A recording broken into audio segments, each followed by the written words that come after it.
Students, good morning. आज है 25 जून 2024। 25 जून से बनने वाले करंट अफेयर के जितने भी इंपॉर्टेंट क्वेश्चन हैं सभी क्वेश्चन इस वीडियो में डिस्कस करेंगे और हर क्वेश्चन से जुड़े इंपॉर्टेंट फैक्ट भी आपको बताएंगे और लास्ट में आपसे एक क्वेश्चन भी पूछेंगे। इसका आंसर आपको कमेंट बॉक्स में बताना है। तो वीडियो को शुरू करने से पहले आपसे रिक्वेस्ट है, अगर आप हमारे यूट्यूब चैनल पर पहली बार हैं तो चैनल को सब्सक्राइब कर लीजिएगा, वीडियो को लाइक कर दीजिएगा एंड शेयर करिए।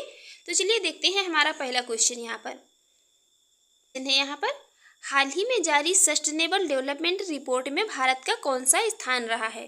अभी रिसेंट में ये सस्टेनेबल डेवलपमेंट रिपोर्ट जारी की गई है, इसमें बताना है भारत की रैंक क्या रही। तो इस क्वेश्चन का राइट आंसर हो जाएगा ऑप्शन ए 109। भारत इसमें 109वें स्थान पर रहा। सस्टेनेबल डेवलपमेंट रिपोर्ट में भारत इसमें 109वें स्थान पर रहा। 109वीं रैंक प्राप्त की भारत ने। अब इससे जुड़े इंपॉर्टेंट फैक्ट देख लेते हैं। इसमें 167 देशों की लिस्ट जारी की गई, जिसमें सबसे अंतिम स्थान ये जो प्राप्त हुआ तो ये साउथ सूडान को। और टॉप 3 कंट्रीज इंपॉर्टेंट है, याद रखिए। टॉप 3 कंट्रीज में फर्स्ट पे रहा फिनलैंड, सेकेंड रैंक प्राप्त हुई स्वीडन को और थर्ड रैंक प्राप्त हुई डेनमार्क को। इसके अलावा इसको जारी कौन करता है सस्टेनेबल डेवलपमेंट रिपोर्ट को, तो ये UN sustainable development solution network के द्वारा इसको जारी किया जाता है। और इसमें ये 17 लक्ष्य निर्धारित किए गए हैं। SDG इसके अंतर्गत ये 17 लक्ष्य निर्धारित किए गए हैं, इनको 2030 तक पूरे करने हैं।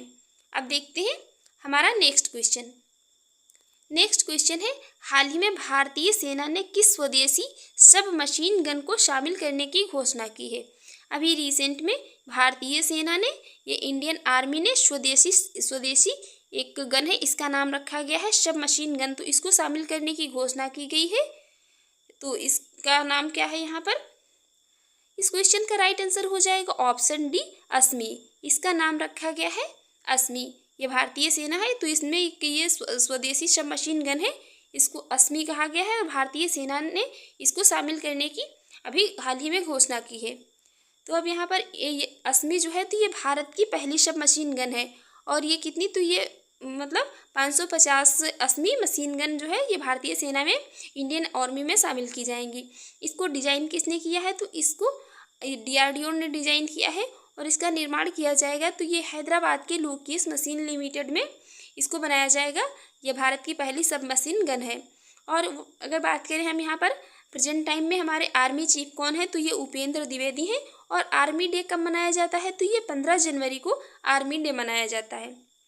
अब देखते हैं हमारा नेक्स्ट क्वेश्चन है यहाँ पर ब्रिक्स गेम्स 2024 का आयोजन किस देश में किया जा रहा है। अभी ये रिसेंट में ब्रिक्स गेम्स 2024 का आयोजन किया जा रहा है, ये किस देश में किया जा रहा है। तो इस क्वेश्चन का राइट आंसर हो जाएगा ऑप्शन ए रूस में। ये ब्रिक्स गेम्स 2024 का आयोजन कहाँ पर, रूस में किया जा रहा है, रूस के कजान शहर में। ये 12 जून से इनका आयोजन किया जा रहा है रूस के कजान शहर में। और इन खेलों में भारतीय महिला और पुरुष टेनिस टीम जो है तो इसने ये कौन सा पदक, तो ये कांस्य पदक जीता है, सिल्वर मेडल जीता है टेनिस, ये भारतीय महिला और ये पुरुष टेनिस टीम जो है इसने।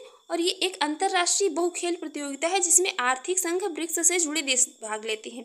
इसमें जो भी मतलब ब्रिक्स या आर्थिक संघ से जुड़े जो भी कंट्रीज हैं वो सभी इसमें पार्टिसिपेट करते हैं। तो अब ब्रिक्स यहाँ पर इसका जो मतलब ये इसका पहला आयोजन जो 2023 का, ये इसका 16वां संस्करण है। 2024 में जो ये आयोजित किया जा रहा है ये इसका 16वां संस्करण था। 2023 में इसका 15वां संस्करण कहाँ पर आयोजित किया गया था, तो ये साउथ अफ्रीका में किया गया था। और अब ब्रिक्स जो है ये पहले 5 देशों का समूह था, इसमें पहले 5 देश शामिल थे। उसके बाद 2010 में इसमें ये दक्षिण अफ्रीका भी शामिल हो गया, तो उसके बाद से इसको ब्रिक्स कहा जाने लगा। ब्रिक के नाम बदल करके ब्रिक्स कह दिया गया। इसकी स्थापना कब हुई थी, 2006 में हुई थी। और फर्स्ट ब्रिक्स समिट जो हुई थी तो ये 2009 में हुई थी। इसके हेडक्वार्टर की बात करें तो हेडक्वार्टर कहाँ पर है, संघाई चीन में है। ब्रिक्स का हेडक्वार्टर कहाँ पर है, संघाई चीन में है। ब्रिक्स के जो सदस्य देश हैं इसमें शामिल है ब्राज़ील, रूस, भारत, चीन और दक्षिण अफ्रीका। और इसमें 5 नए सदस्य शामिल हुए हैं जिसमें मिस्र, इथियोपिया, ईरान, सऊदी अरब और ये संयुक्त अरब अमीरात। और इसके अलावा यहाँ पर आपको ये भी बता दें कि अर्जेंटीना ने इसमें शामिल होने से मना कर दिया है। यह ब्रिक्स ग्रुप्स में अर्जेंटीना ने जो है तो इसमें शामिल होने से मना कर दिया था। मोस्ट इंपॉर्टेंट है, याद रखेंगे। देखते हैं हमारा नेक्स्ट क्वेश्चन है यहाँ पर हाल ही में विश्व का तीसरा सबसे बड़ा घरेलू एयरलाइन बाजार कौन बना है? अभी रिसेंट में ये विश्व का तीसरा सबसे बड़ा घरेलू एयरलाइन बाजार कौन बना है? तो इस क्वेश्चन का राइट आंसर हो जाएगा ऑप्शन डी, भारत। अभी रिसेंट में ये भारत विश्व का तीसरा सबसे बड़ा घरेलू एयरलाइन बाजार बन गया है। भारत इस महीने में ब्राज़ील को पछाड़ करके विश्व का तीसरा सबसे बड़ा घरेलू एयरलाइन बाजार बन गया है और ये कम लागत वाली वाहक इंडिगो ने इस वृद्धि को प्रेरित किया है। ये 2014 के बाद इसकी बाजार हिस्सेदारी दोगुनी होकर के कितनी 62% हो गई है।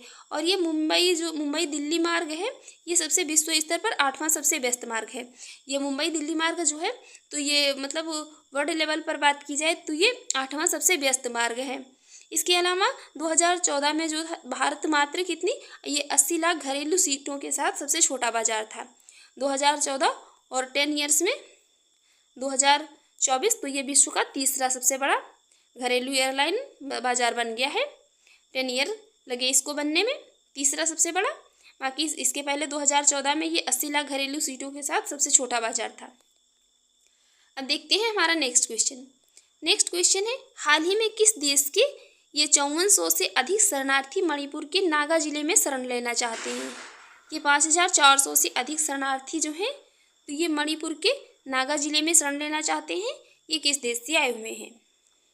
तो इस क्वेश्चन का राइट आंसर हो जाएगा ऑप्शन सी, म्यांमार से। अभी म्यांमार से आए हुए शरणार्थी ये 5400 से अधिक शरणार्थी हैं तो ये मणिपुर के नागा जिले में शरण लेना चाहते हैं। इससे जुड़े इंपॉर्टेंट फैक्ट देख लेते हैं। म्यांमार के शरणार्थी ये नवंबर से अस्थायी बस्तियों में रह रहे हैं। जो मतलब शरणार्थी हैं तो शरणार्थी का मतलब यही होता है कि कुछ टाइम मतलब एक जगह और कुछ टाइम एक जगह जो है, इनका कोई परमानेंट मतलब घर नहीं होता है। और नागा संगठनों का कहना है कि ये काल्पनिक खतरे की आशंका नागा गांव में भय का माहौल पैदा कर रही है और शरणार्थियों की वापसी और असम राइफल्स को हटाने की ये मांग कर रहे हैं। तो अब यहाँ पर म्यांमार की कैपिटल है नेपिडा और यहाँ की मुद्रा है क्यात। और यदि प्रेसिडेंट्स की बात करें, राष्ट्रपति, तो यहाँ के यू विन मिंट हैं। और भारत और एक मतलब ये पहाड़ी पर्वत श्रेणियाँ कौन सी हैं? अराकान योमा पर्वत श्रेणी जो है तो ये भारत और म्यांमार के बीच में है। अब देखते हैं हमारा नेक्स्ट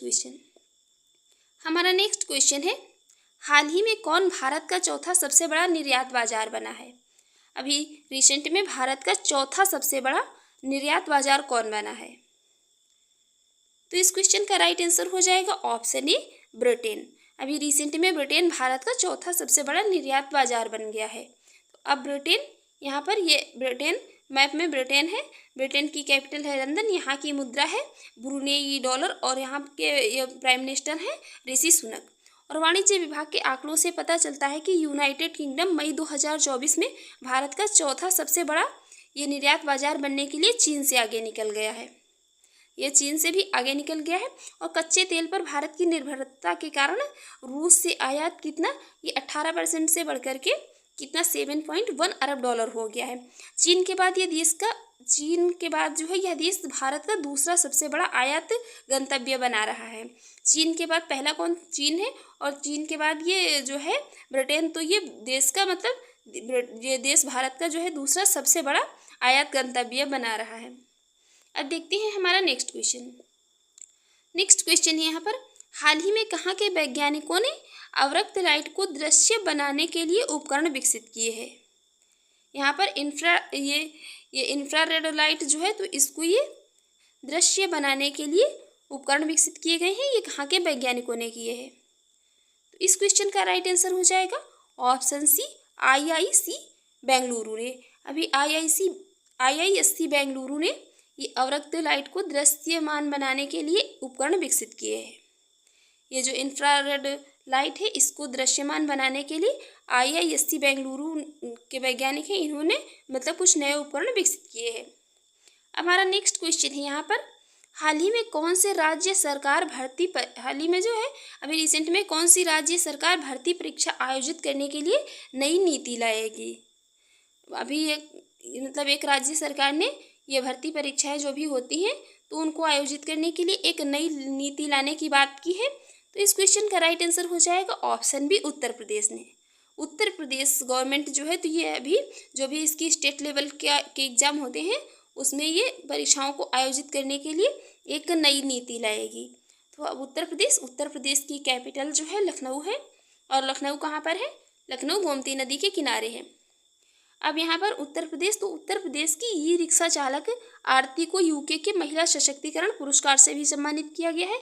और मथुरा कहाँ पर है? यूपी में ही। तो मथुरा के ये प्रसिद्ध सांची क्रॉफ्ट को अभी जीआई टैग मिला है।